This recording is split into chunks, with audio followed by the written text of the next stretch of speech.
এক গ্রামে আবদুল্লাহ নামে এক গরিব যুবক থাকত। তার সংসারে ছিল অনেক অভাব, কিন্তু সে কখনো নামাজ ছাড়ত না এবং সব সময় আল্লাহর ওপর ভরসা রাখত। একদিন তার ঘরে খাবার বলতে কিছুই ছিল না। তার স্ত্রী বলল, আজ বাচ্চাদের কি খাওয়াব? আবদুল্লাহ শান্তভাবে বলল, আল্লাহ আমাদের জন্য যথেষ্ট। তিনি অবশ্যই কোনো ব্যবস্থা করবেন গিয়ে।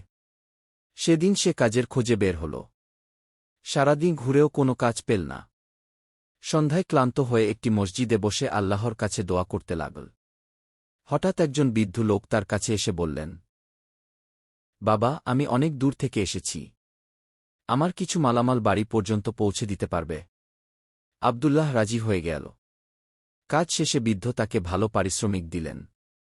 শুধু তাই নয়, তার সততা দেখে নিজের দোকানে স্থায়ী কাজেরও ব্যবস্থা করে দিলেন। খুশি মনে আবদুল্লাহ বাড়ি ফিরল। খাবার ও প্রয়োজনীয় জিনিসপত্র কিনে নিয়ে এল। তার স্ত্রী অবাক হয়ে জিজ্ঞেস করল, এত কিছু কিভাবে হলা? আবদুল্লাহ হাসিমুখে বলল, যখন সব দরজা বন্ধ মনে হয়, তখনও আল্লাহর রহমতের দরজা খোলা থাকে। শিক্ষা: আল্লাহর উপর পূর্ণ ভরসা রাখলে এবং ধৈর্য ধারণ করলে তিনি এমন জায়গা থেকে সাহায্য করেন যা আমরা কল্পনাও করতে পারি না। কুরআনের বাণী। আর যে আল্লাহকে ভয় করে, তিনি তার জন্য উত্তরণের পথ বের করে দেন এবং তাকে এমন উৎস থেকে রিজিক দেন যা সে কল্পনাও করে না। এরকম আরও ভিডিও পেতে আমার চ্যানেলটিকে সাবস্ক্রাইব করুন।